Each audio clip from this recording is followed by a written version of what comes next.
But here's the other thing that I found at a flea market. I showed Goro this. Good old Sleepwalker. Look at that. Sorry for the glare. This is actually issue 7. This was like 6 comics for $5 or something like that. At the mercy of the Chain Gang. This is an Infinity Gauntlet crossover. Well, you know the legend himself. I got the Sleepwalker blue balls because I didn't see Sleepwalker in the movie. I was promised Sleepwalker. So yeah, let's just look at the covers real quick. This is a pretty cool cover. The logo is kind of like projected onto his chest, and it kind of contours along the chest. That's actually pretty neat. And this guy, I feel like I have a HeroClix of this guy. I want to call him the Mutilator. No, I don't know. He's got a weird name. Yeah, this is issue 10. It was $1.50 Canadian back then, 125 US, or 70 shillings, or whatever it is, 70p in jolly old England. There you go. There's a Sleepwalker with the Fantastic Four. Starring the new Fantastic Four, written in like the lamest font ever. Got yours from the supermarket. Yeah, I remember those days. Yeah, there's Mr. Fantastic. Some of us might have seen Mr. Fantastic recently. This is a cool cover. This looks almost... I'll get to the artist in a second there, Goro, because that's a little interesting story there. But this one here is actually by Quesada, Joe Quesada. It has a bit of a McFarlane-esque look to it, but I guess Joe Quesada does have a bit of that flair, doesn't he, in his art? I really like Joe Quesada's artwork, by the way. Very good artist. That's a cool one.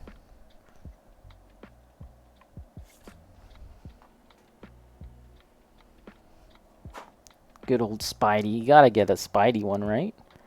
That's pretty cool. Spidey versus Sleepy. Enough said. I don't think that ever stuck. I don't think the general public refers to Sleepwalker as Sleepy. In fact, I don't think the general public even remembers Sleepwalker at all. Sleepy, yeah, Sleepy, guys. Let's take a quick look at this one, because I want to look at the artwork.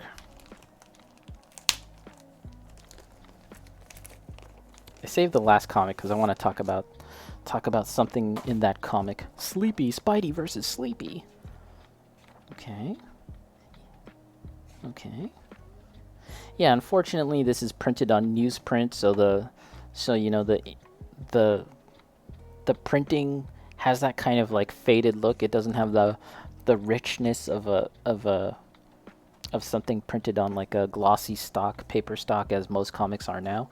Although, to be honest, there's something very nostalgic about this kind of the print quality, and I actually really like when I'm coloring my own stuff, I kind of go for this palette, like a very faded palette, rather than the very slick and glossy look of modern comics. I don't really like modern comic coloring. Look at the posing here for Spidey over here.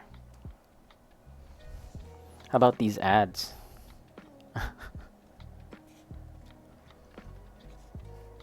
Yeah, I really do like the coloring for this. In fact, I might go and scan some of these pages in, or just take a picture and then create a color palette based off of just using the eyedropper tool to create color palettes.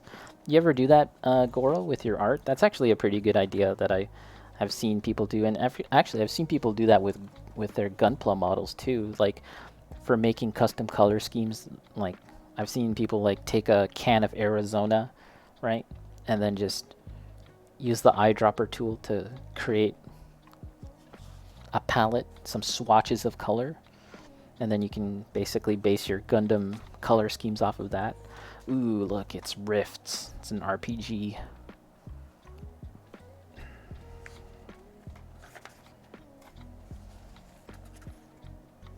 Ooh, look at this. Look how they depicted Spider-Man in the foreground, covered in shadow. but they've used the you know, the color printing technique, the amore, what do they call that? To kind of create a gradient. It's really cool. I like that stuff.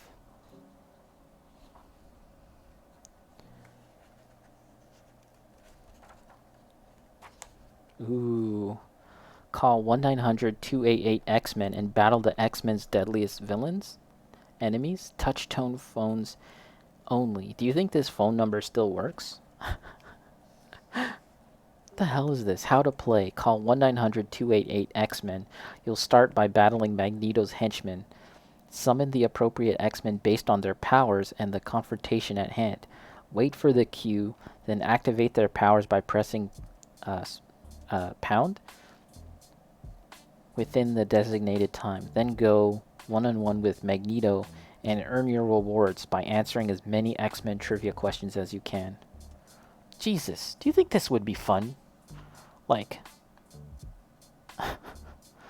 do you think this would be like, God, this just sounds awful. It doesn't sound fun at all. Kids are such suckers, though. Like, this, you're having way more enjoyment looking at this artwork than you would playing this dumb phone game. Like, what the hell is that?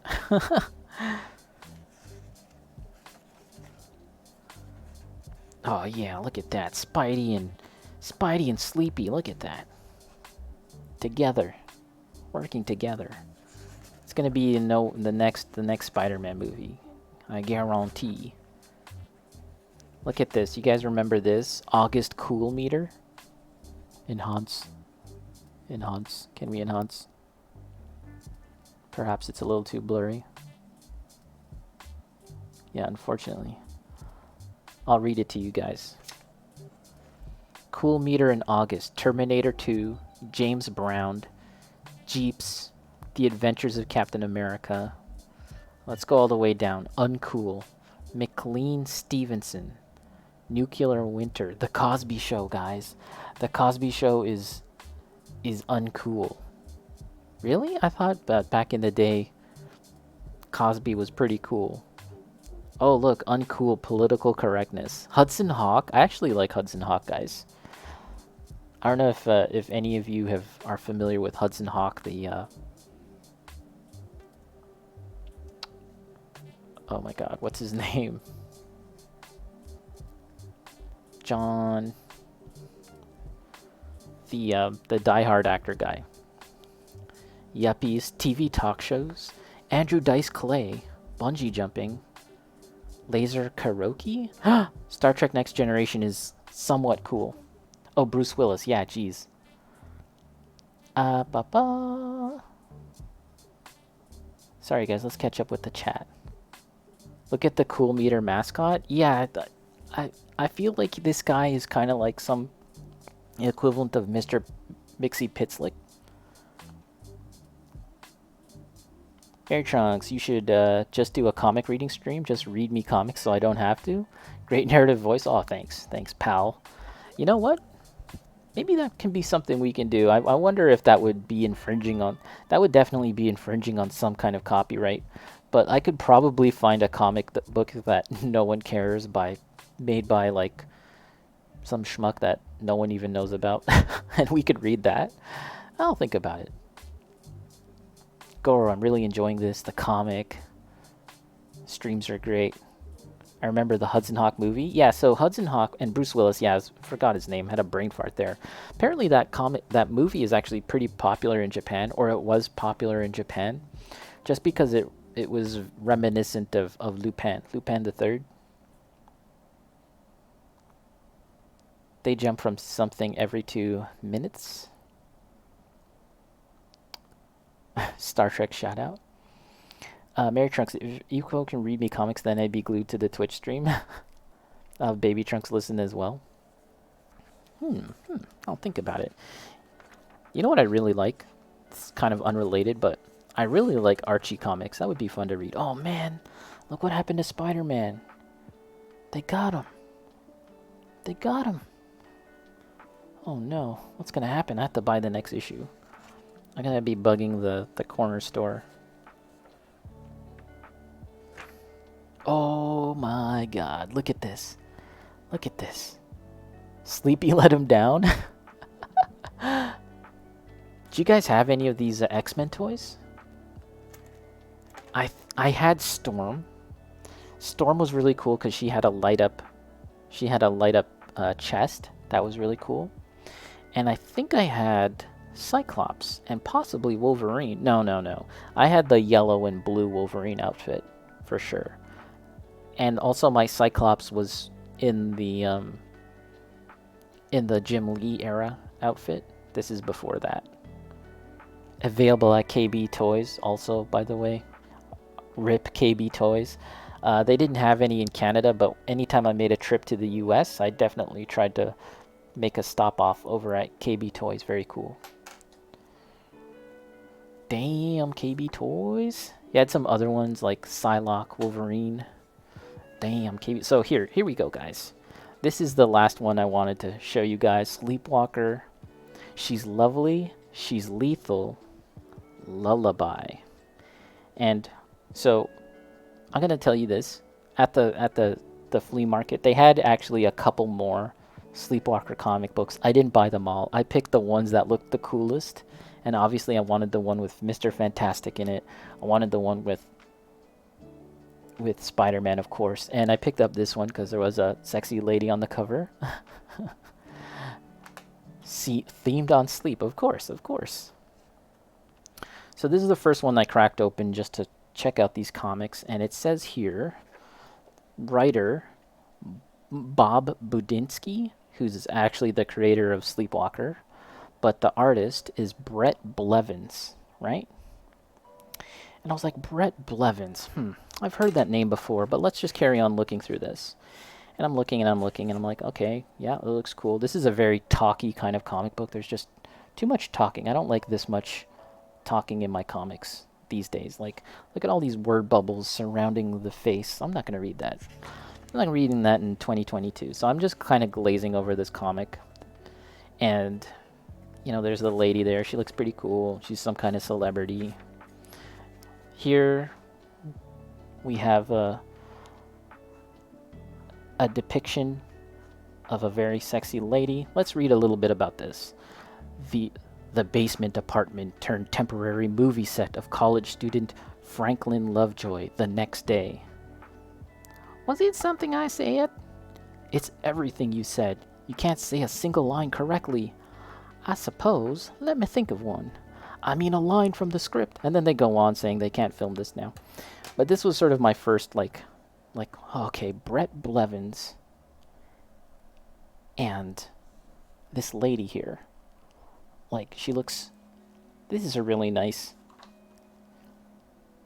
drawing of a sexy lady, you know, as far as, like, Coomers go. And so I had to Google it. And then, yeah, not too long after that, more... Look at this. Come on, guys. Look at this. I'm like, what's going on here? Is this a Marvel comic? Beetlejuice the game. Epo, you doing good? So I had to Google it. And I'm like, Brett Blevins.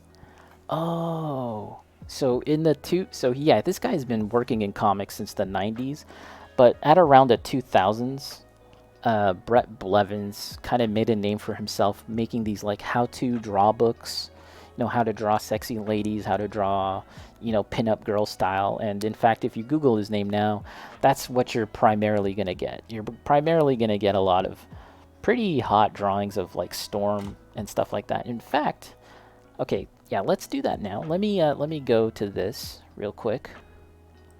Let's go to this while I bring up my browser. Pardon me, guys. Just give me a quick second while we get this stuff going on. Well, I'm glad you guys are finding this amusing and entertaining. I just felt like it would be kind of fun to go through these comics, but yeah, maybe we can do this more. Let's see. Just give me a moment while I bring up some art. Some art. Okay, are we ready for this? Game capture control shift 3. Okay. I have brought up what I believe to be my PC capture. Okay, it's on.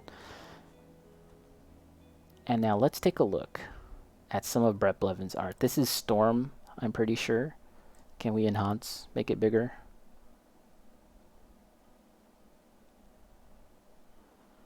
Yeah, look at this. Yeah, so that's how I... Oh, did he die? 1980 to 2015? No, no, no. This has got to be like just his collection of artwork up to that point. I don't think he's dead. Hope not. Let's see. This looks like Rogue. Yeah, he's really good at drawing sexy ladies, but not artwork too. Let's see, what else do we got here? This looks like Tarzan. Oh, okay, we're gonna get a lot of Blevin's artwork here. That's Hawk Girl. Really nice Tarzan stuff. Yeah. Like, I feel like his artwork and I was talking about this with Night Trap too. His artwork kind of reminds me a bit of Arthur Adams, and maybe even Mike Wieringo. So I wonder if they were like contemporaries, if they kind of like were feeding off of each other's art style or something like that. Let's see, can we enhance? New Mutants. He did some covers for New Mutants. Yeah, some pretty cool stuff. Whoa.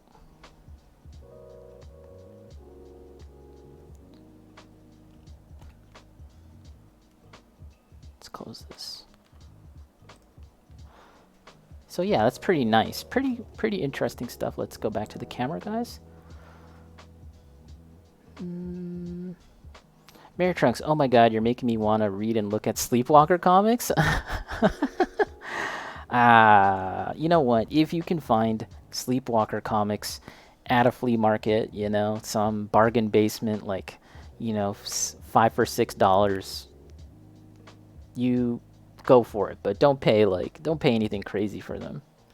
You're better off just looking up Sleepwalker art in the, you know, on the internet or something, or Brett Blevins. Goro, wow. So you see some of that in his early Sleepwalker work too. Interesting. Yeah. The line and the movement in his work.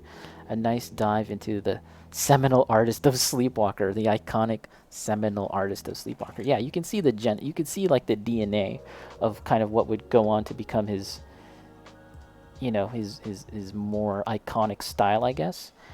You know, what is this? This is issue 9?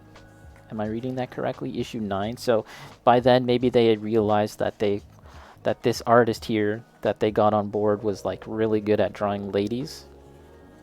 And their faces are actually pretty expressive too, which I like. If you look at that right there, you know, it's not just like your like kind of like supermodel, non-expressive kind of look.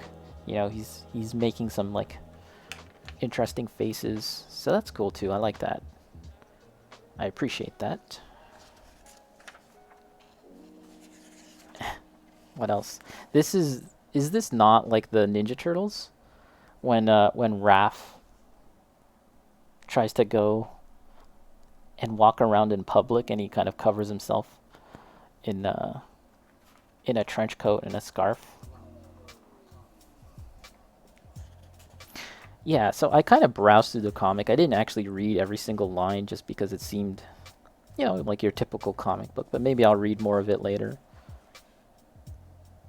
And so this lady, she has seduced Sleepwalker and made him like he's made her slave. Wait, am I saying that right? Anyways, he's been enslaved by Sleepwalker. Or she's enslaved Sleepwalker. And now she's controlling him. And here she's saying, Sleepwalker, attack! Uh-oh. December coolometer. Cool. Dr. Seuss. Really? Guns N' Roses. Mystery Science Theater 3000? Wow, that was going on even back then. The Olympic basketball team. What the hell? Pregnant sitcom actresses? That's very mid. That's lukewarm. Okay, what's uncool? Holographic video games. Living off the fat of the land? Lobo? What? Iambic pentameter? Marla Maples? Weird. So Brett Blevins, guys. And that's the end of that comic. Oh, look at this. Look at this. She turned him into her Pokemon. You make the rules, Game Genie. Look how beautiful this ad is. It's so nice. Damn. I had a Game Genie. I have a Game Genie. I love the old ads. And the ads in old comics. Yeah, it's fun. Fun looking at that stuff. Man. Yeah, it's pretty entertaining looking through all of those old comics.